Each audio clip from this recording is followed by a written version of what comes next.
নমস্কাৰ পাঠ কৰিবলৈ ওলাইছোঁ জুবিন গাৰ্গৰ এটি কবিতা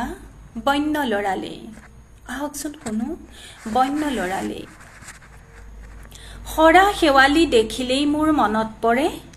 সেই চোতালখনলৈ আৰু সেই পদুলিটোলৈ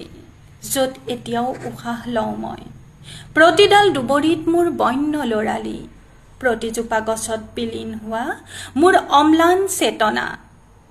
প্ৰতিটো শিলত খুদিত হোৱা মোৰ অস্থিৰ বেদনা সেউজ পথাৰ বাউলি বা সমাহিত সোণালী ধৰিত্ৰী মুখৰিত আকাশ এজাক বগলীৰ জিলমিলনি কাউৰীৰ কা আৰু পাৰৰ ৰুণ ৰুণনি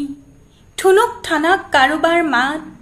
খিৰিকীৰে ভাহি অহা গুঞ্জন অস্ফুট কথোপকথন স্মৃতিৰ ৰাঙলী মোৰ বন্য লৰালি ধন্যবাদ।